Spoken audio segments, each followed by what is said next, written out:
Section 5.5 is on dividing polynomials, and we start by looking at a new rule for exponents.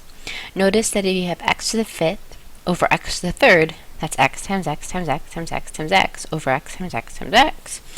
And so you're going to cancel out some of these x's when you're doing the division, and your result is going to be x times x, or x squared. So we can conclude, since all three of the x's on the bottom are going to cancel with three of the ones on the top, leaving us with 3 less, or 5 minus 3 is 2, we can conclude that the powers right here subtract to get our final answer. So the quotient rule for exponents, if you have b to the m over b to the n, it'll simplify to b to the m minus n. Alright, let's look at the first example then. If I have 3 to the 20th over 3 to the 5th, well, I'm going to cancel 5 of those out with 5 of those, leaving with 15 3's. So 3 to the 15th. X to the 6th over x squared will be x to the 4th. And a to the 8th, b to the 5th over a to the 6th, b will be, if I look at the a's first, 8 minus 6 is 2. This will be a squared, b to the 5 minus 1 is 4. Alright, so next property. We know that 2 to the third power, 2 times 2 times 2 is 8. 2 squared, 2 times 2 is 4. 2 to the first power is 2. And notice as you reduce your power, you're dividing by 2 each time. Or vice versa, as you increase the power, you're multiplying by 2 each time. It's going to suggest that 2 to the 0 power must be 1. And that's actually going to be the next property. The next rule says that anything to the 0 power, anything non-zero to the 0 power, is 1. Based on that property, since exponents are repeated multiplication, to reduce the exponent is to do repeated division. Okay, so 7 to the 0 power, it's 1. Negative 2 to the 0 power, now we're careful on this right here because this 0 power is on the 2, it's not necessarily on that negative, so this one will be negative 1.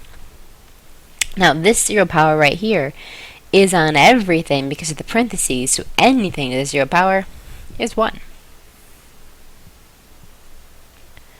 Let's look at our next objective. We're looking at another rule here. If I'm looking at x over y to the third, that's the same as x over y times x over y times x over y. And as you follow the rules for multiplying fractions together, you can multiply all the x's on the top, get x to the third, and all the y's in the bottom, get y to the third. So what we're concluding here is that in the x to the y to the third case, this exponent 3 is going to displace onto both the x and the y, both of the parts of the parenthesis here. So, if I have a over b to the n, that's going to be the same thing as a to the n over b to the n. It's a property called raising a quotient to a power. Okay, so if I have x over y to the 5th, well, that's x to the 5th over y to the 5th. If I have x squared over 4 to the third, remember we're going to raise both parts to the third. So on the top, that was x squared to the third, and if I have those two powers next to each other like that, they're going to multiply. So it's going to be x to the 6th over 4 to the third. Okay. Now, this power is going to apply to top and bottom. But when there are two things in the top, using the property that says if I raise a product to a power, I also displace the power into both, I'm going to make sure that every single piece, the negative 2, the a to the 7th, and the b to the 4th, that power 5 applies to everything inside those parentheses. So I'm going to make sure that everything gets raised to the 5th. So negative 2 is raised to the 5th, a to the 7th is raised to the 5th, and b to the 4th is raised to the 5th. And again, I need to simplify each of these. Negative 2 to the 5th, negative 2 times negative 2 times negative 2 times negative 2 times negative 2 is negative 32. just like in this case, that's a multiplication. So at a to the 7th to the 5th, it's going to become a to the 35th. And the bottom, power to a power, multiply, so it's going to be b to the 20th.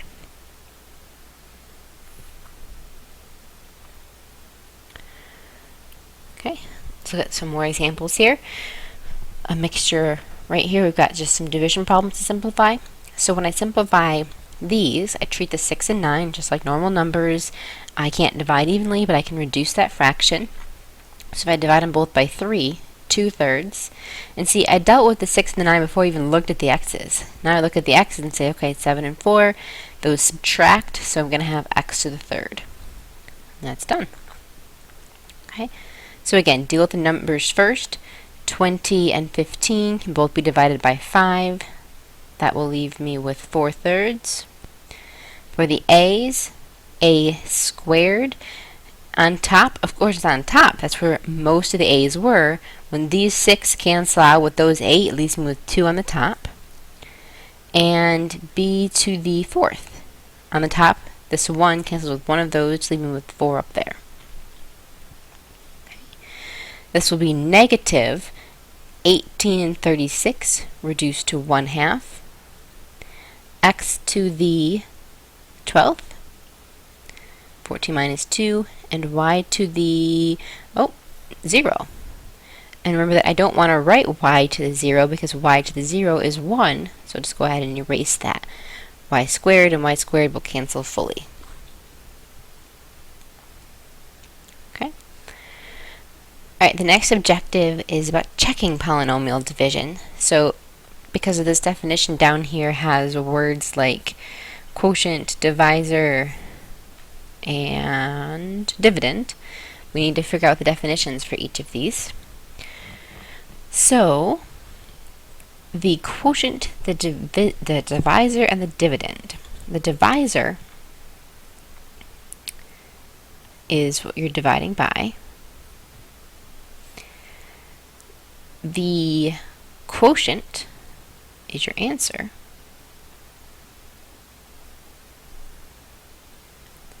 And the dividend is what you're dividing into. So let's see if that makes sense in terms of this definition. To check the quotient, to check the answer, in a division problem, multiply the divisor by the quotient. If the product is the dividend, then the quotient is correct. Okay, that should make sense because if we multiply this onto the other side of the equation, the product of the divisor and the quotient should equal the dividend. Okay. The next example wants us to check the answer to 4b. So let me scroll up and see what 4b was. Okay. So 4b, to check it, I need to multiply my answer. My answer is 4 over 3 a squared b to the 4th. And I need to multiply this by the denominator, the divisor, which is 15 a to the 6th b. And once I finish, my answer should be what the dividend was in the original. So let's go ahead and do this multiplication, see what we get, and then we'll go back and compare. Okay, to multiply them, I know when I do my fraction here, 3 goes into 15 5 times. So then I'm going to multiply 4 times 5 is 20. A to the, we add when I do a squared times a to the 6, that's going to be a to the 8th. And b to the 4, and plus that one more b right there will be 5. So this hopefully was the dividend. So 20 a to the 8th, b to the 5th, let's check. 20 a to the 8th, b to the 5th. Okay, so it's just a way of checking a division problem by multiplying by the divisor. Okay, objective 6. Alright, so this objective is about dividing a monomial by a polynomial. So what we want to do first is just remind ourselves that when I'm multiplying, I can use the distributive property. So when I multiply, 3x squared times x squared is 3x to the 4th, minus 3x squared times 2x is 6x to the 3rd. Okay, when we multiply or divide a monomial into a polynomial, we use the distributive property. We're already pretty used to using the distributive property for multiplication, but we haven't seen it a lot for division. So here we look at another division case. When I multiply, I use the distributive property, meaning that I multiply both terms inside the parenthesis by the 3x squared. When I divide two terms by something, I do the same thing. I must also divide both parts by that x. So I can write it out as 4x squared divided by x plus x divided by x. Both parts get divided by x. I have to distribute that division just like I would distribute any multiplication. Multiplication and division are similar and they have very similar properties. The distributive property is true for multiplication and for division. So 4x squared divided by x is 4x. This x cancels with one of those. Plus x divided by x is 1. So that would be the answer to this one. Okay. Alright, and a couple more examples here. We're going to distribute the division on each of these. So let's go ahead and write that out. 18x to the 5th divided by 3x squared plus 6x to the 4th divided by the 3x squared plus 9x to the 3rd divided by 3x squared. Now we're going to simplify each of these. 18 divided by 3 is 6, that goes in evenly, and 5 minus 2 is 3, so I'm going to have x to the 3rd. 6 divided by 3 is 2, and if I subtract the powers right there, I'm going to have x squared. 9 divided by 3 is 3, and subtracting the powers, I'll get x to the 1st. Okay, so that's my answer once I've simplified the division. Okay, let's try this one also. I'm going to distribute that division. So I'm going to have 12x squared y squared over 3xy plus 6x squared y over 3xy minus 15xy squared over 3xy. Distributing that division so everything gets divided by 3xy. Okay, 12 divided by 3 is 4. X squared divided by x is x. Y squared divided by y is y. Plus 6 divided by 3 is 2. X squared divided by x is x. Y divided by y is 1, so I don't need to write that bit. Minus 15 divided by 3 is 5. X divided by x is 1. Y squared divided by y is y.